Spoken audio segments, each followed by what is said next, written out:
se joue en ce moment à la Cité de l'Architecture et du Patrimoine un moment historique.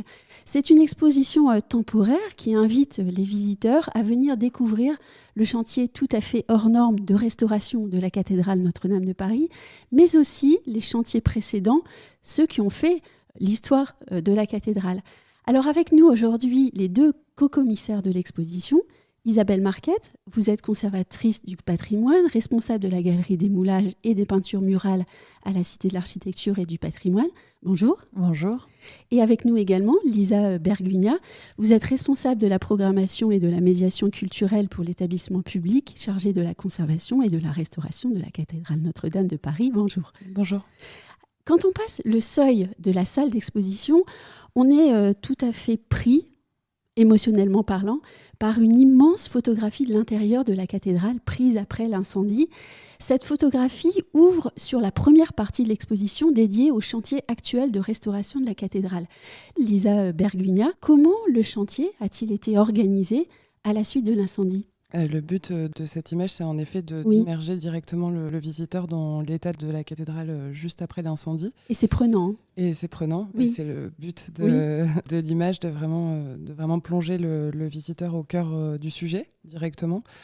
Le chantier, directement après l'incendie, il a fallu le sauvegarder, sécuriser la cathédrale pour faire que l'édifice ne s'effondre pas. Ce qui a mené aux premières opérations de sauvegarde, de cintrage, notamment de l'extérieur de la cathédrale par des grands cintres en bois qui ont été installés sous les arcs-boutants. Sur le chantier, beaucoup de métiers sont intervenus les uns en même temps que les autres, en fait, à ce moment-là, ce qui est assez rare dans un chantier de consolidation puis de restauration d'une cathédrale. Les scientifiques se sont attelés à déblayer les décombres, à les trier, à les inventorier aussi au même moment. Et puis, il a fallu démonter l'échafaudage qui se situait autour de la flèche, qui avait été monté quelques semaines avant l'incendie, pour faire qu'il ne s'effondre pas, qu'il ne déséquilibre pas le monument.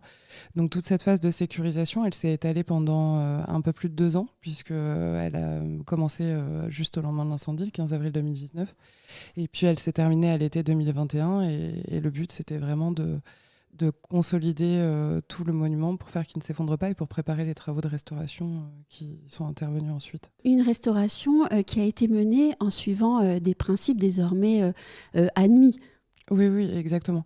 En fait, pendant la phase de sécurisation, en juillet 2021, il y a un projet de restauration qui prévoit de restaurer Notre-Dame à l'identique dans son dernier état connu, qui a été proposé à la Commission nationale du patrimoine et de l'architecture, qui prend des décisions sur la manière de restaurer les monuments. C'est un projet qui a été... donc ce projet de restauration, il est né d'études des architectes en chef des monuments historiques qui travaillent sur la cathédrale, qui sont 3 architectes, en plus de leur équipe. Et en fait, à partir de ce projet de restauration a été présenté à la Commission nationale du patrimoine et de l'architecture et ça a été approuvé en juillet 2020, donc pendant la phase de sécurisation. En fait, ce qu'on ne sait pas toujours, c'est que parallèlement aux travaux de mise en sécurité de la cathédrale, s'est lancé tout un programme juridique en fait, qui a mené à la création d'un établissement public dédié à la restauration. Et donc, on a toujours cette conjugaison de l'aspect rénovation pratique, mais aussi organisation juridique et aussi organisation de tout ce qui est études, travail des architectes, etc. Donc tout ça a mobilisé énormément de professionnels. Oui, exactement. Enfin, à la fois les architectes pour les études, pour proposer le programme de restauration. Puis il a fallu aussi lancer tous les marchés. Donc nous, dans l'établissement public dans lequel je travaille, il y a un service juridique qui est assez conséquent, puisque pour la restauration, par exemple, c'est plus de 100 marchés de travaux qui ont été lancés. On a mis l'attention sur le fait qu'on voulait que toutes les tailles d'entreprises répondent pour les travaux aussi, des plus petites aux plus grosses, mais en tout cas on a eu à cœur de faire aussi participer des petites entreprises sur le chantier de restauration. Et donc, il y a tout un travail qui est un peu un travail de l'ombre, juridique, financier, d'études, etc., qui se fait sur le chantier même encore aujourd'hui et qui est très important et sans lequel le chantier ne pourrait pas avancer. Et cette restauration est menée par un nombre très important de scientifiques et personnellement, je ne savais pas qu'il y avait des groupes de travail qui avaient été créés selon des thématiques très précises, acoustiques, décors monumentaux, émotions. Alors, émotion et mobilisation, par exemple. Qu'est-ce que cela recoupait, par exemple, ce groupe de travail ? Je rectifie un peu, le chantier de restauration n'est pas exactement pareil que l'accompagnement scientifique du chantier. C'est un peu deux chantiers parallèles. L'accompagnement scientifique du chantier, il est coordonné par le CNRS et le ministère de la Culture.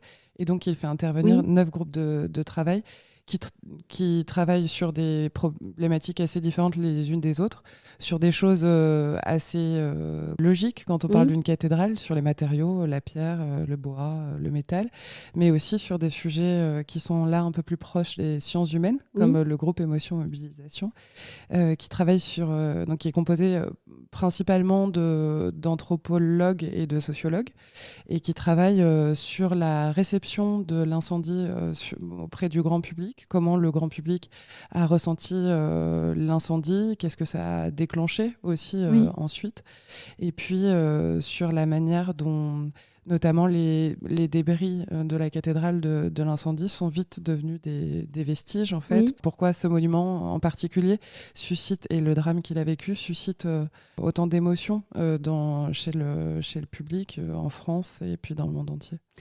On peut peut-être aussi parler d'un autre groupe de travail, le groupe de travail numérique. Quel est son objet ?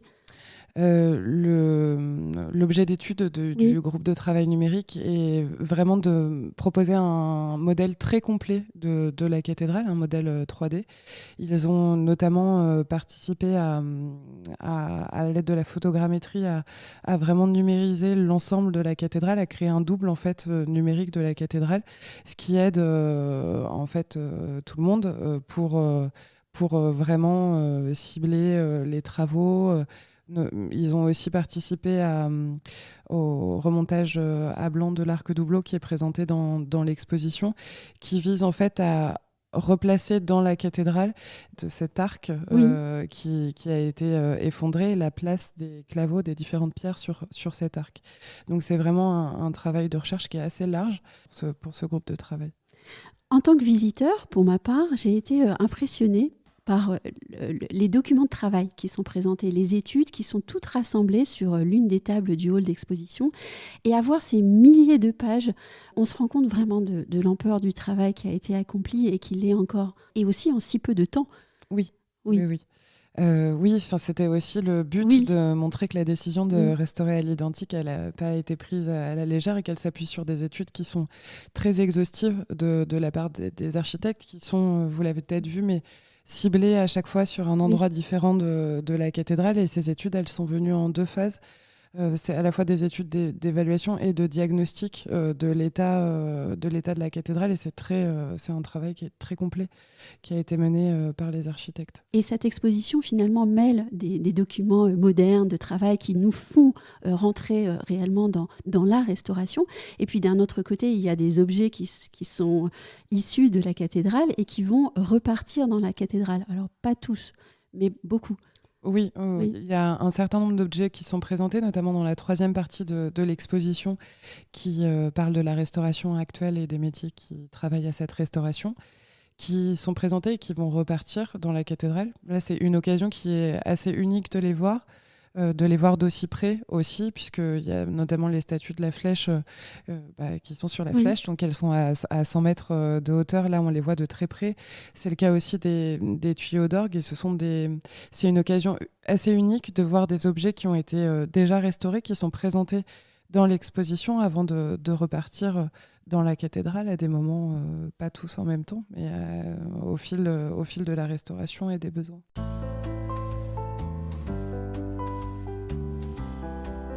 Isabelle Marquette, j'ai commencé l'entretien en évoquant la grandeur de cette photo monumentale qui nous accompagne et qui nous accueille à la Cité de l'Architecture. On est également frappé, quand on rentre, par les moulages à échelle 1 qui accueillent le visiteur et qui l'accompagnent tout au long de la visite. Alors, On peut dire que cette exposition, c'est aussi un voyage à travers l'histoire de l'architecture de nos édifices cultuels tels qu'ils sont conservés et étudiés à la Cité de l'Architecture. Pourquoi alors ces moulages, peut-être, alors qu'ils ne concernent pas directement la cathédrale et que ça peut étonner un peu le visiteur, peut-être? Le choix, de présenter cette exposition au sein du parcours permanent a été assez délibéré de façon à pouvoir s'appuyer sur les collections présentées. En effet, comme vous l'avez dit, la caractéristique de la Cité de l'Architecture et du Patrimoine, c'est de posséder une galerie des moulages qui présente à échelle 1 des parties de monuments à travers des moulages en plâtre qui ont été réalisés au XIXe siècle. Donc, elle retrace une histoire de l'architecture depuis le XIIe siècle jusqu'au XIXe. Et ce qui est intéressant pour nous, c'est que cette collection de moulages, elle a été voulue, appelée de ses voeux par un personnage extrêmement important qui est Viollet-le-Duc. Voilà. Eugène Viollet-le-Duc, qui est le restaurateur de la cathédrale Notre-Dame de Paris au XIXe siècle, qui est un soucieux, qui est un grand théoricien de la restauration des monuments historiques et qui souhaitait réunir en un seul endroit les différents exemples les plus insignes de la sculpture et de l'architecture en France, de façon à former le regard du public, mais aussi des futurs intervenants sur les monuments historiques de manière la plus précise possible et en pouvant les comparer. Et du coup, Viollet-le-Duc ne verra pas son projet aboutir. En revanche, il ouvrira quelques années après sa mort, et son premier directeur, le premier directeur du musée, est Adolphe Victor Geoffroy de Chaume, qui est le grand sculpteur restaurateur de Notre-Dame de Paris. Donc, présenter l'exposition Notre-Dame au sein de la galerie des moulages, c'est comme souligner le lien de parenté en fait, qui existe entre l'édifice de l'île de la Cité et notre institution culturelle. Donc, il y avait déjà ce premier lien personnel en fait entre les deux lieux. Et après, c'était aussi parce qu'on a souhaité, comme vous le disiez, replacer l'histoire de ce chantier contemporain dans une histoire beaucoup plus longue de la cathédrale et de ces différents chantiers, en s'appuyant sur les collections de la Cité de l'Architecture et du Patrimoine, parce que on possède de nombreux moulages de la cathédrale, dont certains sont exposés en salle. Donc ça nous permettait de pouvoir nous appuyer sur les collections de la Cité afin de dérouler l'histoire de la cathédrale de la manière la plus précise possible. Cette cathédrale, ce sont des chantiers historiques. Ce n'est pas un seul chantier, ce sont des chantiers que l'on découvre donc au travers de l'exposition. Les chantiers se superposent, si je peux dire ça comme ça, ou il faudrait le dire autrement? C'est vrai que Notre-Dame, c'est un peu une stratigraphie des différents chantiers et le chantier actuel permet de pouvoir documenter ces différentes phases de l'histoire du monument. C'est toute une vie qui se lit sur ce monument. Depuis le premier chantier de construction dans la seconde moitié du XIIe siècle jusqu'aux dernières interventions au cours du XXe siècle et du XXIe siècle. Est-ce qu'on a pu recouvrir certaines informations au cours de cette restauration actuelle? Est-ce qu'on a découvert des choses? Ah oui, l'incendie a permis d'accéder à certaines parties de la cathédrale qui jusqu'ici étaient complètement inaccessibles. Par exemple, Lisa parlait tout à l'heure du remontage à blanc de l'arc doubleau qui est constitué de plusieurs claveaux. Les côtés des claveaux qui sont les uns contre les autres et jusqu'ici étaient invisibles. Là, leur effondrement a permis de rendre ces phases visibles et d'informer, d'approfondir la connaissance sur la manière dont on construit un arc doubleau au XIIIe siècle. En l'occurrence, on voit que les faces qu'on appelle d'attente et de pose ont des traces d'outils bien plus grossières si on veut que les phases sculptées, moulurées avec les tors et les plats. Parce que ça permet d'avoir comme un gaufrage qui permettait une meilleure adhésion du mortier qu'on a pu donc prélever et pouvoir analyser, de savoir comment était fait un mortier à Notre-Dame au XIIIe siècle. Et au-delà de ça, on s'est rendu compte que chacun des claveaux portait sur une des deux faces une croix dont on se posait la question de à quoi elle servait, et visiblement en fait c'était un peu un indice de construction où ces croix devaient être sur ce qu'on appelle la phase d'attente, donc sa phase qui restait à nu en attendant de recevoir la pierre suivante, ce qui fait qu'on voit comme ça que quand on monte un bloc à 30 mètres de haut, au moins on a des indications sur son emplacement, la manière dont il devait être installé et la suite en fait. Et on peut découvrir au cours de l'exposition un petit objet qui semblerait insignifiant et qui ne l'est pas du tout, une agrafe métallique. C'était l'autre découverte Oui. ou confirmation, enfin l'autre surprise, je pense, du chantier, c'est qu'on n'ignorait pas l'usage du métal dans les chantiers de construction médiévaux, mais en revanche, une utilisation systématique conçue dès l'origine comme un chaînage, comme une armure en fait de l'édifice, je pense que ça a surpris de nombreux scientifiques. Et de fait, elles ont été relevées, repérées et agissent vraiment d'un point de vue, en tout cas, étaient conçues comme ayant un rôle structurel. Ce qui est intéressant aussi, c'est qu'au-delà de la disposition et du systématisme de l'emploi d'agrafes métalliques, le jointoyant des blocs de pierre, il y a aussi des analyses des composantes. Et là, pareil, on se rend compte qu'un chantier comme Notre-Dame de Paris, qui doit être un chantier avec des financements relativement aisés, un chantier important, on n'a pas forcément à faire un approvisionnement neuf de métal. On s'est rendu compte qu'au contraire, on avait de différents alliages, souvent associés les uns aux autres par des soudures et de provenance différentes. Donc là, il y a tout un jeu de pistes pour essayer de déterminer d'où viennent ces différentes sources de métal qui va se lancer là dans les années à venir. Avançons plus avant dans l'exposition. La deuxième partie de l'exposition contient énormément de documents, de dessins, de photographies qui témoignent du travail de Viollet-le-Duc et aussi de ses inventions parfois.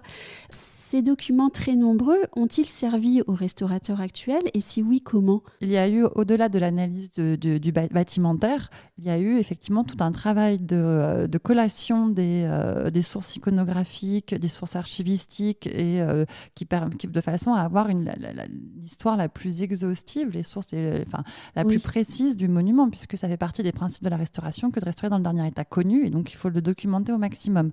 Donc c'est des documents qui étaient déjà connus. On connaissait bien quand même l'histoire de la cathédrale. Donc ça a permis d'approfondir l'écriture de cette histoire. Oui. Et puis une photographie, celle de la flèche, une photographie qu'on découvre et au cours de l'exposition, on entend dire, en fait, les Parisiens vont revoir exactement la même chose en 2023 quand la flèche sera remontée. Et ça aussi, c'est assez fascinant. La flèche, c'est toute une histoire pour Viollet-le-Duc. Si vous voulez, la cathédrale Notre-Dame de Paris, elle avait une flèche au XIIIe siècle qui a été construite. Cette flèche a été démantelée pour des raisons structurelles à la fin du XVIIIe siècle et finalement, elle est assez peu connue par des documents iconographiques. Ce qui fait que quand Viollet-le-Duc récupère la cathédrale pour la restaurer, c'est un peu comme aujourd'hui, la flèche n'existe pas. Donc, quand on voit les dessins de concours, les dessins du concours pour la restauration, on voit que dès l'origine, il a envie de reconstruire une flèche.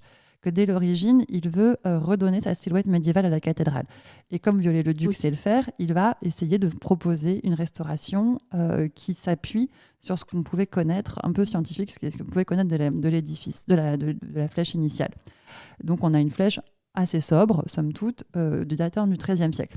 En 1857, il va complètement changer son approche de la flèche, en dessiner une nouvelle, beaucoup plus élancée, beaucoup plus décorative, peut-être plus à l'image de ce qu'il imagine de sa cathédrale idéale, et renforcée d'un programme iconographique qui n'existait pas jusqu'ici. Et l'exposition montre bien comment Viollet-le-Duc a cet aspect visionnaire, où son dessin est extrêmement précis, et on voit que la réalisation le correspond tout à fait.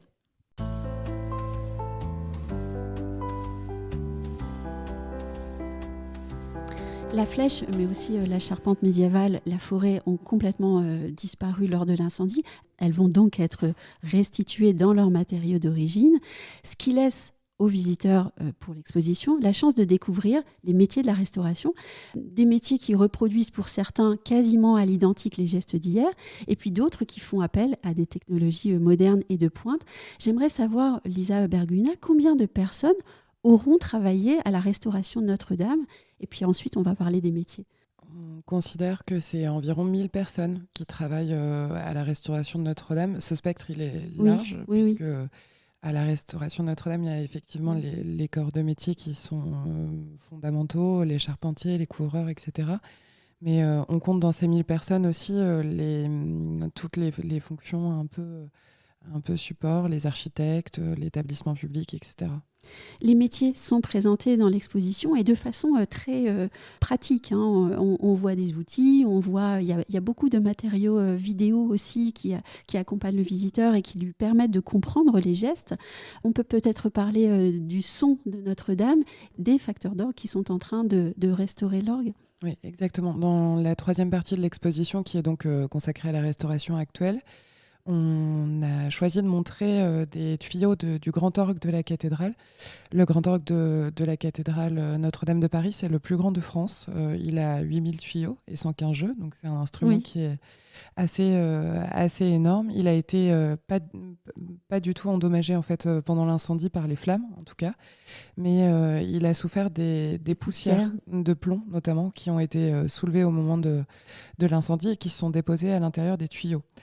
Donc en 2020, il a été déposé par une équipe de 11 facteurs d'orgue. Les facteurs d'orgue, ce sont les personnes qui conçoivent et restaurent les orgues. Et ensuite, les différentes parties de cet instrument ont été stockées avant d'être envoyées en restauration dans 3 ateliers qui se situent dans le sud de la France et qui se sont chacun chargés de restaurer une partie de l'orgue. Un atelier s'est occupé des tuyaux, un autre des parties mécaniques et électroniques de l'orgue, et puis un troisième des sommiers. C'est notamment ce qu'on voit dans la vidéo qui est présentée dans l'exposition. Et donc ensuite, il faudra remonter l'orgue à l'intérieur de la cathédrale, l'harmoniser, et ça va durer 6 mois. Ils vont travailler 2 nuits dans le silence le plus complet. Donc voilà, et donc c'est ce qu'on a choisi de montrer aussi dans l'exposition, des tuyaux qui sont constitutifs de l'histoire de cet orgue qui a beaucoup évolué au fil des siècles, depuis le XVIIe jusqu'à aujourd'hui, puisque tous les facteurs d'orgue ont rajouté en fait chacun des améliorations. Et la sélection de tuyaux d'orgue qui est montrée dans l'exposition vise aussi à montrer les différentes sonorités de l'orgue, mais aussi ses différentes phases de construction, etc. J'aimerais aussi qu'on parle de la restauration des vitraux, une jolie histoire de collaboration européenne tout d'abord, et puis aussi l'idée qu'on va pouvoir découvrir Notre-Dame sous une nouvelle lumière. Exactement. C'est le cas des vitraux, mais en fait de beaucoup de choses qui seront restaurées à l'intérieur. Peintures aussi. Les peintures, la pierre aussi. En fait, le chantier actuel de restauration et le fait que le monument soit fermé permet de faire une restauration intérieure complète de la cathédrale. Cette restauration, elle n'avait jamais été faite depuis le 19e siècle. Donc, on va retrouver la cathédrale dans un état que nous, au 21e siècle, on n'a jamais connu, en fait, puisque la cathédrale aura des couleurs beaucoup plus vives. D'abord, par le travail qui a été fait sur les vitraux qui sont entièrement nettoyés et restaurés pour certains en atelier. Encore une fois, ils n'ont pas du tout subi de casse pendant l'incendie, mais ils étaient très sales, à la fois dû à la suie de l'incendie, mais la suie des bougies, aussi la respiration humaine, le temps, etc. Et donc, ils vont laisser passer la lumière d'une manière qu'on n'a jamais connue. Les peintures ont été aussi toutes nettoyées, et les couleurs sont très vives, en fait, des peintures, notamment du 19e, qui sont à l'intérieur de la cathédrale. Et enfin, la pierre, qui était noircie par le temps aussi, a totalement été nettoyée avec différents procédés, notamment un procédé de latex qui vise à pulvériser du latex, à le retirer ensuite, et ça aspire, vient avec le latex toutes les impuretés retenues dans la pierre. Et on peut le voir en fait déjà aujourd'hui dans la cathédrale. Le contraste est assez saisissant entre le avant et le après. C'est le cas des sculptures aussi, qui étaient noircies par le temps. Et donc les couleurs de la cathédrale, la cathédrale va être beaucoup plus lumineuse et beaucoup plus colorée grâce au nettoyage des vitraux et des peintures. Est-ce à dire que ce monument qui est tant visité, donc vous venez de le dire, avec la respiration des personnes, peut-être qu'il y a des dégradations, donc est-ce à dire que finalement on devrait envisager régulièrement de petites restaurations intermédiaires de la cathédrale, en fait, chose qu'on n'avait jamais faite? Si, il y avait des restaurations qui étaient... mais de cette ampleur, je veux dire. Non, de cette ampleur. Mais on ne se souhaite pas un nouvel incendie. C'est aussi le fait que ça soit fermé qui permet de tout restaurer, en même temps. Je le disais en commençant, c'est une exposition exceptionnelle. Elle fait suite à un événement dramatique, vous venez de le dire. Quand ce projet d'exposition vous a été présenté, qu'avez-vous pensé ou ressenti? L'exposition actuelle, elle vient faire suite à un premier accrochage qui a été conçu par la Cité de l'Architecture et du Patrimoine au lendemain de l'incendie. Comme beaucoup d'institutions culturelles, il avait semblé important d'essayer de présenter au maximum les documents dont chacun disposait de façon à les mettre à disposition des scientifiques et du grand public. Et ça dès les semaines qui ont suivi l'incendie. Puis très vite s'est posé la question de savoir que faire de ces sculptures de la flèche qui ont été déposées quelques jours avant l'incendie, qui étaient en cours de restauration et qui se trouvaient sans lieu de destination. Donc la Cité de l'Architecture a présenté au fur et à mesure de leur restauration les sculptures de la flèche. Et on a pu constater dès ces premiers accrochages que la réception auprès du public était très importante, qu'il y avait une grande émotion à chaque fois de se dire qu'on était face à quelque part des vestiges, voire des reliques presque de la cathédrale.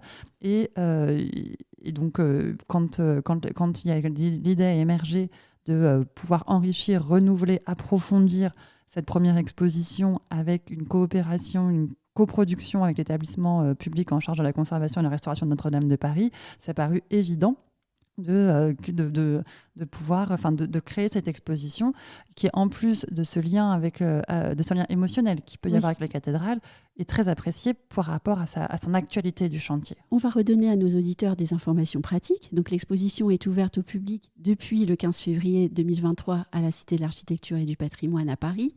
On va pouvoir la découvrir jusqu'au printemps 2024. J'aimerais aussi qu'on note que cette exposition est entourée de bien d'autres événements culturels, une série documentaire sur arte.tv, des événements hors les murs aussi, des ateliers, des visites. Oui, exactement. Parallèlement, il y a 2 expositions sur le chantier de Notre-Dame aujourd'hui. Et il y en a une seconde qui a ouvert sous le parvis de la cathédrale. Et qui présente là d'une autre manière vraiment les métiers. Enfin, c'est plutôt le sujet et qui a aussi vocation à susciter des vocations chez les plus jeunes. Et nous, l'établissement public chargé de la restauration de Notre-Dame organise aussi régulièrement tous les ans des démonstrations des artisans qui travaillent sur le chantier. Ce sont les vrais artisans de Notre-Dame qui sortent des murs de la cathédrale pour montrer leur savoir-faire. Et ça, c'est en septembre en général. C'est à l'occasion des Journées européennes du patrimoine. Merci beaucoup à toutes les deux, Isabelle Marquette et Lisa Berguna. Merci.